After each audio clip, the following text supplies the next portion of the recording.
There is a suburb in Melbourne where the land itself is slowly sinking, not because of an earthquake, not because of a flood, because it was built on top of a former landfill, and the rubbish underneath has been decomposing for decades, releasing gas, collapsing voids, and pulling the ground downward. People bought houses there, some of them still live there, and the problem is not going away. Some of the places we are about to show you flood every single year. Some of them are sinking, some of them sit next to industrial sites that nobody told buyers about. One of them is literally running out of water. One of them has had property values falling for over a decade, and several of them are in fire zones so dangerous that insurers have stopped writing policies there altogether. Subscribe right now, because this information could save you hundreds of thousands of dollars. Let's go. Morwell sits in the Latrobe Valley in Victoria, and it has been dealing with a slow economic collapse ever since the Hazelwood coal power station closed in 2017. Hazelwood was the single largest employer in the entire region. When it shut down, the effects hit Morwell harder than anywhere else in the valley. Property prices here are among the lowest in all of Victoria. That might sound like a buying opportunity. It is not. Low prices in Morwell reflect a structural problem, not a hidden gem. The town has high unemployment, a declining population, and a shrinking service base as businesses follow people out the door. And then there is the mine. The Hazelwood open-cut mine sits right on the town's doorstep. In 2014, it caught fire and burned for 45 days straight, blanketing Morwell in thick smoke and ash. Health studies conducted afterward found elevated rates of cardiovascular and respiratory hospital admissions in the local population. The mine has been decommissioned, but rehabilitation of the site is ongoing, and it remains a significant environmental liability sitting meters from where people live. No clear economic future. Contamination history. A property market with almost no upside. Morwell is a pass. But if you think Morwell's problems are bad, wait until you hear about a town that has flooded so many times, so catastrophically, that the government literally offered to buy people's homes just to get them out. In February 2022, Lismore experienced the most catastrophic flooding in its recorded history. The floodwaters peaked at 14.4 meters, smashing the previous record set in 1974. Thousands of homes were inundated. Many properties were flooded twice in the same month. People were rescued from their own rooftops by volunteers in kayaks because the official emergency services were simply overwhelmed. Here is the critical thing people miss. Lismore was always flood prone. The 2022 disaster was not a once-in-a-lifetime freak event. It was the worst in a very long series of floods that have damaged property in this area repeatedly over more than a century. The Wilsons River runs through the town, and when it rises, everything downstream pays for it. After 2022, New South Wales government offered voluntary buybacks to owners of the highest risk properties. Thousands of properties were flagged. Entire streets were recommended for abandonment. Insurance in Lismore has become either astronomically expensive or flat out unavailable for flood-affected homes. If you are looking at property in Lismore, you must get a flood certificate before you do anything else. And even then, many properties carry a risk that no insurance policy will ever fully cover. Speaking of things insurance will not cover, the next place has a risk that most buyers would never even think to ask about.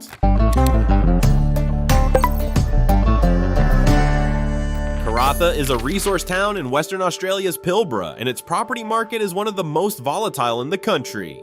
During the mining boom of the late 2000s, median house prices here shot above $1 million.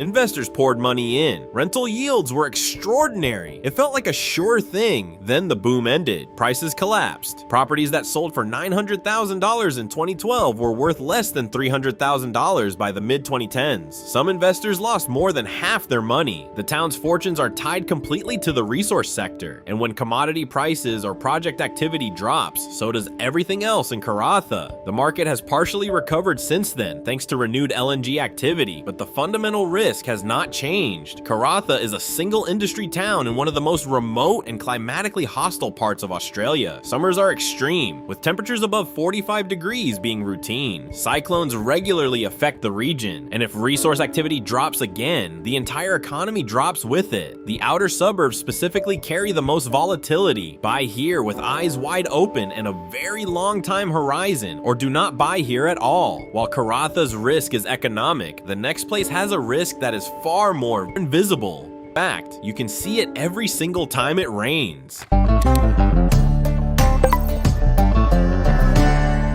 Ingham is a small town in North Queensland's Herbert River Valley, and it floods regularly, severely. The Herbert River is one of the most flood-prone waterways in Queensland, and Ingham sits directly in its path. The town has been significantly inundated multiple times in recent decades, including in 2009, 2019, and again following Cyclone Jasper in late 2023. After repeated flood events, insurance in Ingham has tightened dramatically. Some properties are now either completely uninsurable or carry premiums so high they eat up any rental income the property might generate. That is not a small problem. That is a property bleeding money every single year. The sugarcane industry that historically sustained the region has also been in long-term structural decline, which compounds the economic risk on top of the physical flood risk. The population has been slowly falling for years. The Queensland government has flagged significant areas of Ingham as high flood risk in its planning schemes, which also limits what you can build and affects resale. Lenders apply their own flood overlays too, making it harder to get finance on the most exposed properties. Get a full flood search done before you look at anything here, and prepare yourself for what that search might tell you. Flood risk comes in many forms. The next place is not a flood risk at all. It is something far more invisible and far more permanent.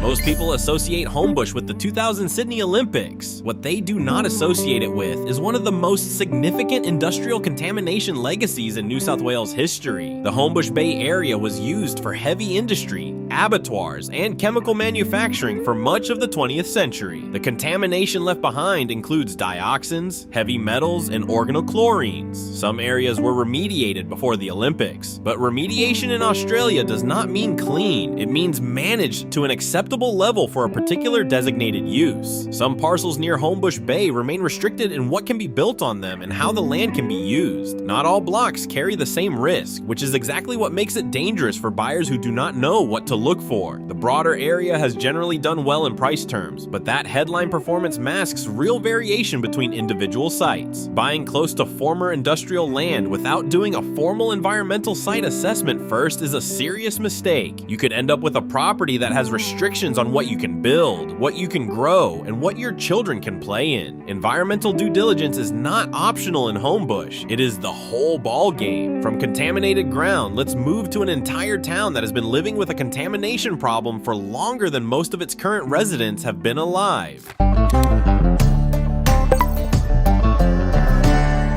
Port Pirie is home to one of the largest lead smelters in the world. The Nyrstar smelter has been operating here since 1889, and for generations it defined the local economy. But decades of operation have left a contamination legacy that directly affects the people who live nearby. Lead contamination in Port Pirie has been a documented public health issue for decades. Blood lead levels in children living close to the smelter have historically been among the highest measured anywhere in Australia. Government programs have run for years trying to reduce exposure, and emissions controls have improved, but the contamination already in the soil around the smelter is not going anywhere quickly. Property values in Port Pirie are low.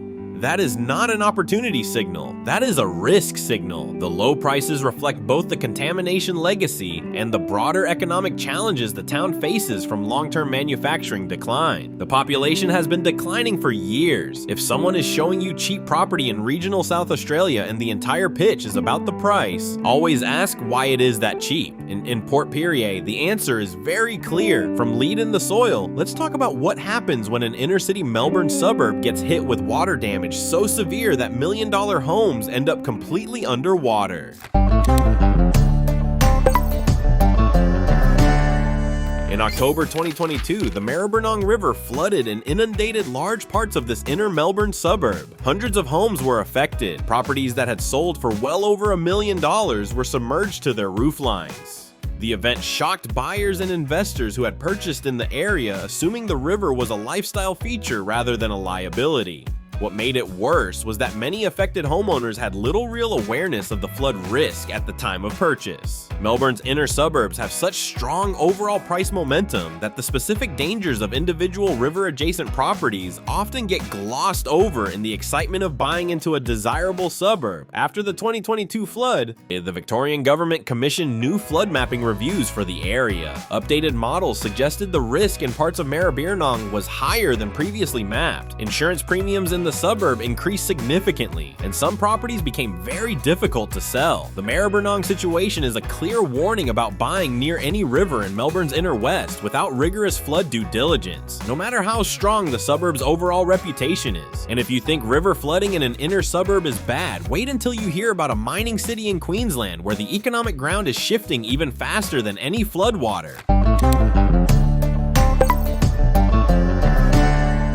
Mount Isa is a mining city in outback Queensland built on one of the world's largest copper, silver, lead, and zinc deposits. For decades, the Glencore mine was the economic heartbeat of the entire city, but in 2023, Glencore announced plans to wind down copper mining operations at Mount Isa by the end of 2025. That news sent shockwaves through the community. When a city of this size runs essentially on a single employer, and that employer signals it is pulling back, everything connected to property values starts moving in one direction, down. Property prices in Mount Isa are already low and have been flat or declining in real terms for years. The city is remote, the climate is punishing, and services are limited compared to coastal centers. Add a contracting resource industry to that mix and you have the classic recipe for a regional property market with no real growth drivers going forward. Lead contamination from the smelter has also been documented in soil around the industrial site, raising environmental health concerns, particularly for families with young children.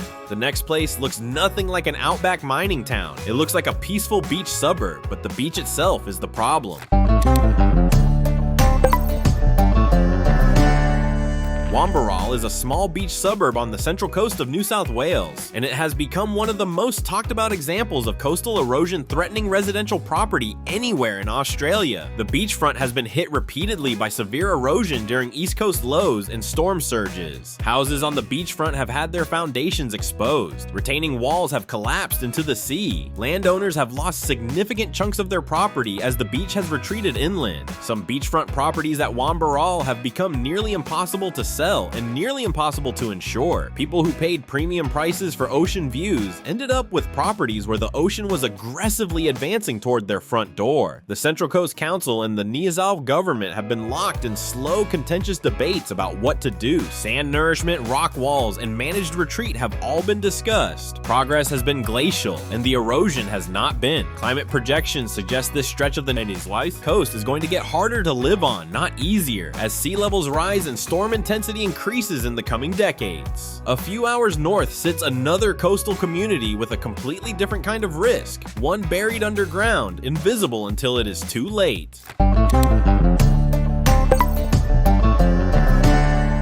The suburbs adjacent to the Kwinana industrial strip south of Perth sit next to one of the largest concentrations of heavy industry in the southern hemisphere. The strip includes alumina refineries, chemical plants, a nickel refinery, a grain terminal, and a range of other heavy operations that produce ongoing air quality, noise, and amenity impacts for nearby residents. Suburbs including parts of Kwinana, Medina, and Aurelia sit either in the industrial buffer zone or close enough to its edges that the impacts are constant and real. Property prices here are consistently below the regional average. That gap is not an anomaly. It is the market pricing in the industrial adjacency. The Kwinana industrial zone is not going anywhere. If anything, as Western Australia's resource economy grows, activity in the zone is likely to expand. The industrial impacts on nearby suburbs are a permanent feature, not a temporary inconvenience that will eventually go away. Buyers from outside the area sometimes purchase here without fully understanding what it means to live next to a chemical complex day in and day out. The price looks attractive. The reality of what you are smelling on a warm evening is not. Now, industrial smell is one thing, running out of water is another, and the next place on this list is facing exactly that. Broken Hill is one of Australia's most iconic outback cities, with a proud mining and cultural history, but from a property perspective, it carries serious structural risks that buyers need to honestly confront. The city's population has been declining for decades. It peaked at around 30,000 residents in the mid-20th century and sits at roughly 17,000 today. When the population shrinks in a remote city, the service base shrinks with it, which causes more people to leave, which shrinks the services further. That cycle is very hard hard to break. Water security has been a recurring problem too. Broken Hill sits in an arid region with no local surface water catchment and depends entirely on a pipeline from the Menindee Lake system, which is itself vulnerable to drought. During extended dry periods, water supply becomes a genuine emergency management issue. The mining industry that created the city is winding down, and there is no obvious replacement economic driver on the horizon. Low property prices here reflect reality, not opportunity. Buying in Broken Hill as an investment requires exceptional local knowledge and a very honest conversation about what you are actually buying into. There is a long way between the outback and the coast, but the next place proves that coastal does not mean safe. In fact, it can mean the exact opposite. Bowen sits on the North Queensland coast in one of the most cyclone-active corridors in Australia. The town has been directly hit or significantly impacted by multiple tropical cyclones in recent decades, including Cyclone Debbie in 2017, which caused extensive damage across the region. North Queensland cyclone risk is well understood, but Bowen's specific location means direct hits are historically more frequent here than in many areas further south. Insurance in North Queensland has become so expensive and so difficult to obtain that it has become a genuine political issue. The ACCC conducted an inquiry into Northern Australian home insurance in 2020 and specifically documented how severe the affordability crisis had become in towns like Bowen. Some property owners pay more in annual premiums than they would pay in rent for a comparable property elsewhere. Buying in Bowen means accepting that insurance costs are going to be a permanent and significant feature of your ownership costs every single year for as long as you hold the property. You need to factor that in before you sign anything. For some buyers, cyclone risk is visible and understandable. The next risk on this list is the kind you cannot see from the street until something goes badly wrong.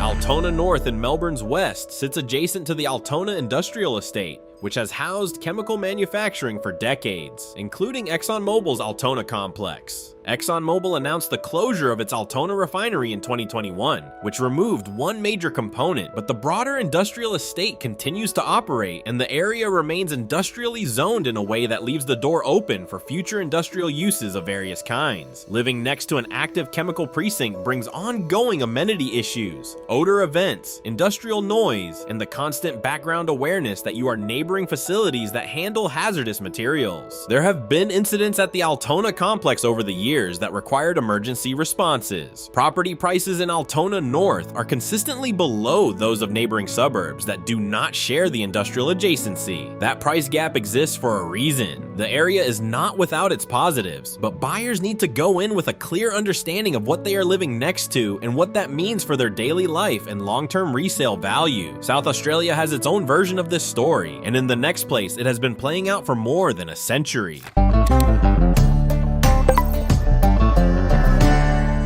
Port Augusta sits at the top of the Spencer Gulf in South Australia, and it has been in economic pain since its two coal-fired power stations closed. The Northern Power Station shut in 2016 and Playford B before that. The closure of those plants removed the town's major employers almost overnight. Unemployment rose, the population fell, businesses followed people out, property values, already low, stagnated further. The Spencer Gulf coastline provides some relief from the extreme heat that bakes this region in summer, but coastal flooding and storm surge risk during significant weather events are also real considerations. There are reasons for cautious optimism. Renewable energy projects have brought some activity to the region, and Port Augusta's position as a strategic transport hub means it is not without economic purpose. But the structural wounds from deindustrialization run deep, and property prices reflect a market with no strong organic growth driver in the near term. If Port Augusta has cautious grounds for hope, the next place on this list is a city where hope needs to be balanced against one of the most serious water contamination issues in recent Australian history.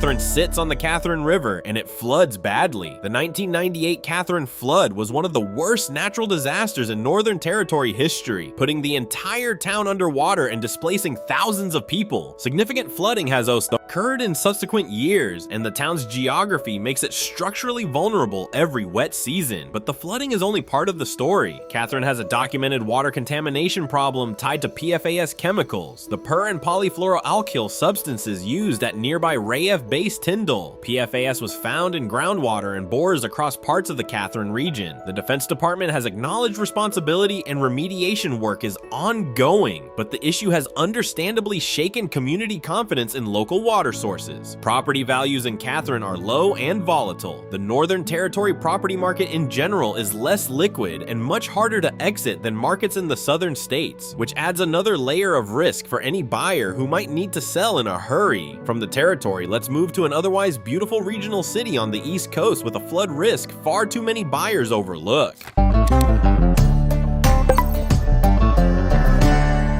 Grafton is a regional city on the Clarence River in northern New South Wales, famous for its jacaranda-lined streets and genuine heritage character. It is also a city with an extensive flood history that every buyer must understand before purchasing. The Clarence River is one of the largest river systems in New South Wales, and when it floods seriously. The 2022 North New South Wales flood event affected Grafton alongside Lismore and dozens of other communities across the region. Parts of Grafton sit on the Clarence River floodplain, and flood maps identify significant sections of the city in various risk categories. This is not a reason to avoid Grafton entirely. It is a functioning regional city with real economic activity, but it is a very clear reason to obtain a formal S10.7 planning certificate and a proper flood search before buying anything. Not every property in Grafton is flood prone, but assuming you are safe without checking first is simply reckless. From Queensland to New South Wales and back again, the next place has a risk that comes from above, not below.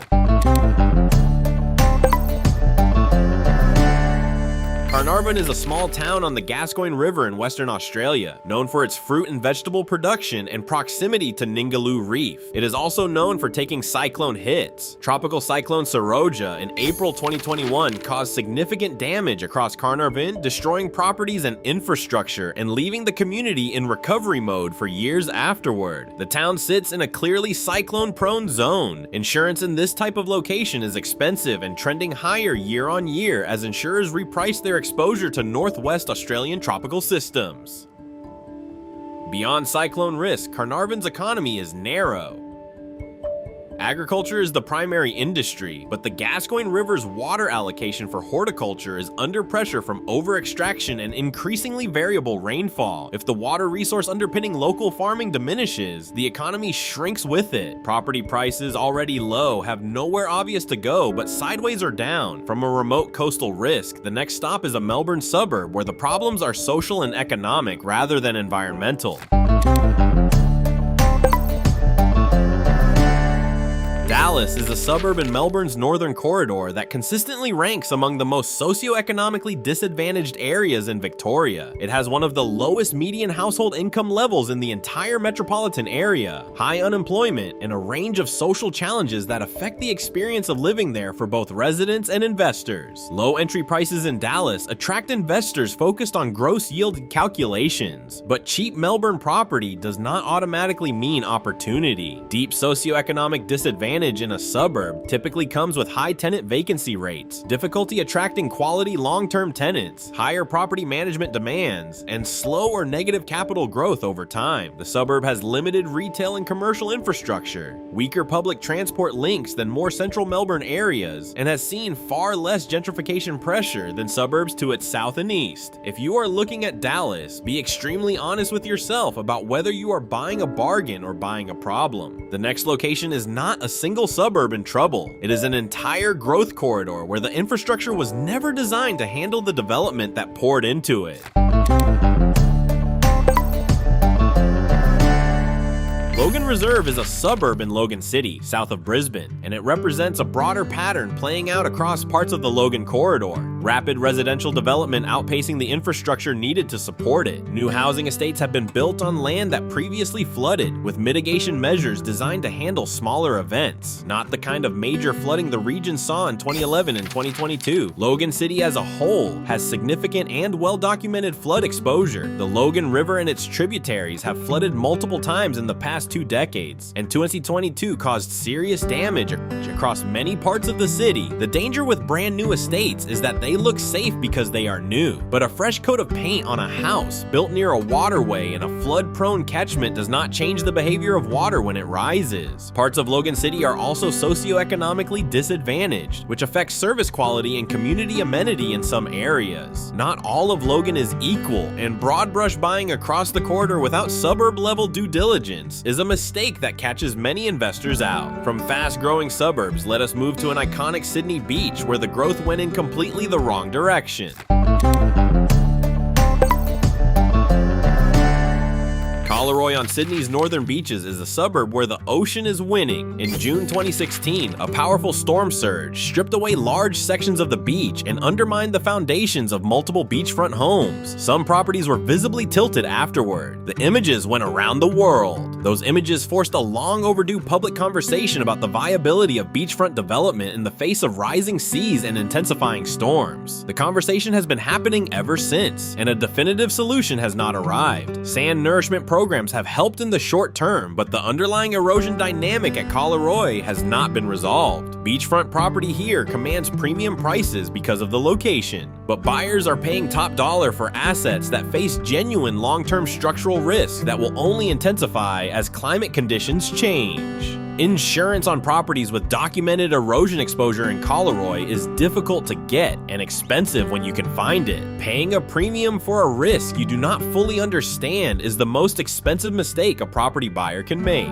And here is a version of that same mistake on an even bigger scale in a region that looked bulletproof for decades until one decision changed everything overnight.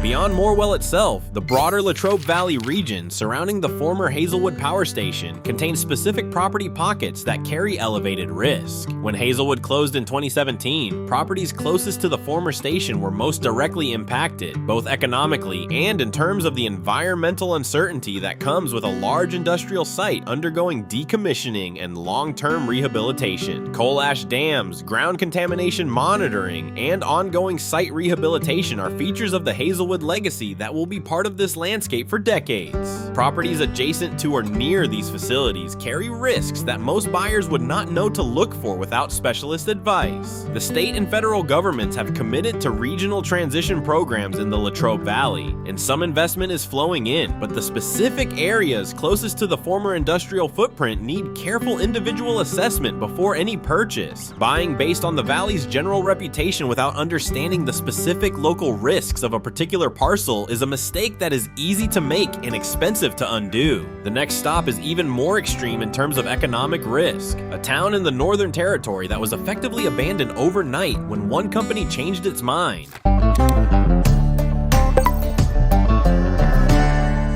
Nhulunbuy is a remote town on the Gove Peninsula in Arnhem Land, built in the 1970s specifically to service the Gove bauxite mine and alumina refinery. It is a textbook single industry company town, and in 2013, the textbook played out exactly as you would expect. Rio Tinto curtailed alumina refinery operations at Gove due to high operating costs. Nhulunbuy lost a significant portion of its economic base almost immediately. The population dropped sharply, services contracted, property values collapsed, houses that had been worth hundreds of thousands of dollars became essentially worthless in the local market because there were simply no buyers. The refinery has continued at reduced capacity, and the bauxite mine still operates. But 2013 demonstrated exactly how fast a single corporate decision can hollow out an entire town. That fragility has not fundamentally changed. Add the remoteness, the permit requirements to travel through Arnhem Land, and the permanently limited infrastructure, and you have one of the highest risk residential property environments in the country. From the territory, the next town combines flood risk and industrial risk in a way that not enough buyers are aware of.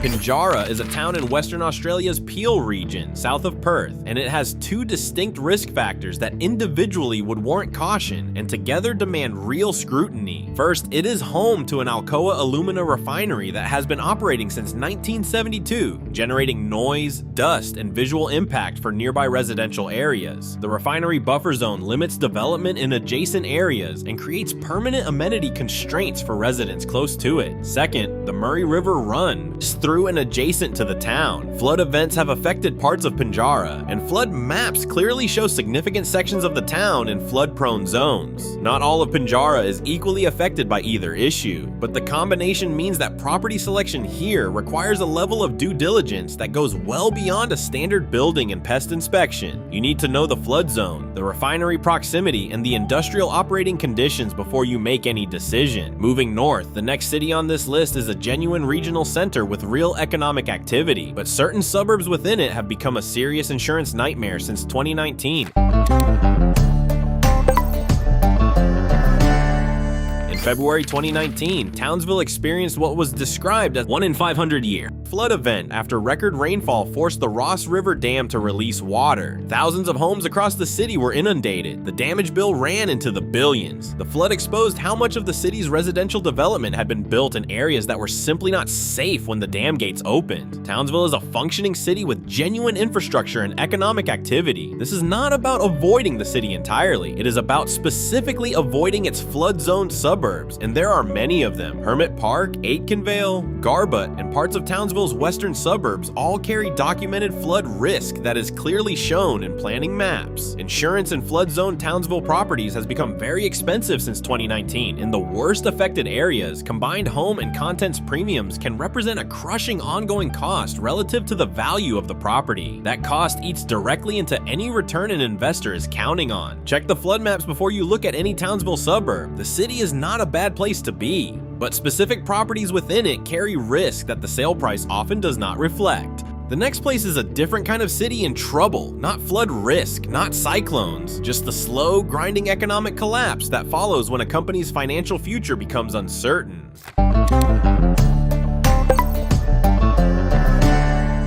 Whyalla is South Australia's third largest city. Its steelworks, now operating under GFG Alliance, has been the dominant employer for decades. In 2019, a financial crisis at GFG's parent company brought the steelworks' future into serious question and sent property values into immediate retreat. When the town's economic anchor wobbles, buyers vanish and prices follow very quickly. Property in Whyalla is very cheap. That is not an accident. The reasons are structural and widely understood. A remote, single-industry city where the core employer has documented financial instability is not a place where property values are likely to trend upward without a fundamental change in the economic narrative. There have been positive signals, including renewable energy projects and ongoing recapitalization discussions for the steelworks, but none of that has yet resolved the fundamental risk of buying into a community whose entire economic life depends on one company staying solvent and staying committed to the region. From one city betting everything on a single employer, our next place is a growth area in Nissau where buyers discovered that the word new and new development means nothing when the flood risk underneath it is ancient. The Tweed River catchment area was hit hard by the 2022 northern Nissavar floods. The Tweed River peaked at historic levels, causing widespread inundation across multiple suburbs in the Tweed Shire, including areas that had not flooded in living memory. The aftermath revealed something uncomfortable. Updated flood modeling reclassified the risk levels for a number of properties, meaning owners had purchased under one risk profile and found themselves living under a significantly different one. The broader Tweed and Gold Coast border region has been popular with buyers attracted by the lifestyle, the climate, and historically lower prices than the Gold Coast itself. That demand has driven development into parts of the Catchment where flood risk deserved more scrutiny than it received. Before you buy anything in the Tweed Catchment, get a proper flood search done and obtain a current S10.7 planning certificate. Read it carefully, not a summary, the full document. From flood risk in coastal New South Wales, let us head to East Gippsland, where one of the most beautiful small towns in Victoria faces a risk that has already forced people to shelter on a beach while fire surrounded their homes. On New Year's Day 2020, the sky above Mallacoota turned black and then deep red as catastrophic bushfires surrounded the town. Around 1,000 residents and holidaymakers who could not evacuate sheltered on the beach as the fires closed in. Navy vessels were eventually used to bring people out. It became one of the most haunting images from Australia's Black Summer, and it happened in a town people had specifically chosen for its beauty and peacefulness. Mallacoota is genuinely stunning. It sits at the edge of Croajingolong National Park with pristine inlets and coastal wilderness, but it also sits in one of the most fire-prone landscapes in Australia. East Gippsland recorded some of the most severe and extensive burning during the 2019 to 2020 season. Since those fires, getting insurance for properties in Mallacoota has become extremely difficult and extremely expensive. Some insurers have pulled out of the area entirely. Buyers who purchase without confirming insurance availability before exchanging contracts could find themselves owning a property they cannot get insured. Buying an uninsurable property is not an investment, it is an unmitigated risk. From fire risk in Gippsland, the next town's decline has been much slower and much quieter, just a long, steady slide from boom to almost nothing. Mount Morgan is a former gold and copper mining town southwest of Rockhampton, and its story is one of the most complete examples of what happens to a community when its entire reason for existing disappears. The mine ran from 1882 to 1981. The town grew around it, peaked with it, and has been declining ever since it closed. The population has fallen substantially from its peak. The main street has vacant shops. The housing stock is old, often poorly maintained, and cheap. Median prices are among the lowest in Queensland. The former mine site is also an environmental liability. Acid mine drainage from the open-cut pit has been an ongoing issue for decades, with contaminated water requiring treatment to prevent it entering the Dee River. The site has been the subject of environmental investigations and remediation discussions for years without full resolution. Cheap property in Mount Morgan might look tempting when you see the price per square meter numbers, but there is no economic driver visible on the horizon that would cause those values to increase meaningfully. This is a town in managed, ongoing decline. Not all flood-risk cities are in decline. Some are thriving regional centers, and that makes understanding the flood risk in the next place even more important. Maitland is a regional city in the Hunter Valley with genuine economic activity, a growing population, and strong demand driven by proximity to Newcastle. It is not a city in decline, but like Townsville, it contains specific suburbs that carry serious flood risk that buyers regularly underestimate. The Hunter River and the Patterson River both contribute to flood exposure in the Maitland area. The city has a long flood history with significant events in 1955, 2007, and 2022. Suburbs including parts of central Maitland, Lorne, and Horseshoe Bend sit in flood-affected zones that have been inundated multiple times. After 2022, flood insurance premiums in the worst affected parts of Maitland increased substantially.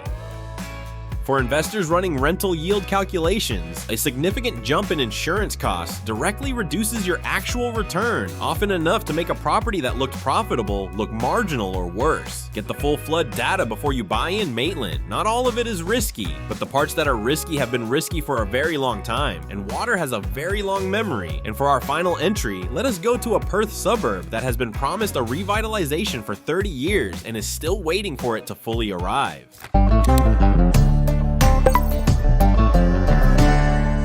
Midland sits on the eastern edge of the Perth metro area, and it has been in the middle of a revitalization story since the Midland Railway Workshops closed in 1984. That is more than 30 years of revitalization, which raises an obvious question. Why is it still being revitalized? There has been genuine investment. A new hospital was built. The old workshop site was redeveloped into a cultural precinct. A Notre Dame University campus operates there. These are real improvements, but parts of Outer Midland and surrounding areas remain socioeconomically disadvantaged, with below average household incomes, higher crime rates in some precincts, and a retail and service environment still catching up. Property prices in Midland are low relative to the Perth metro average, and that attracts investors pricing in future uplift. The problem is that promised infrastructure improvements in planned revitalization areas consistently take longer to materialize than buyers expect. If you build your return on assumptions about when things will change, and they do not change on that timeline, you are left holding a low-performing asset for much longer than you planned.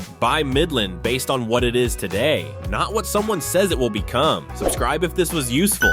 There is a lot more property content coming, and drop in the comments if you have had an experience buying in any of these areas. We want to hear what you found. See you in the next one.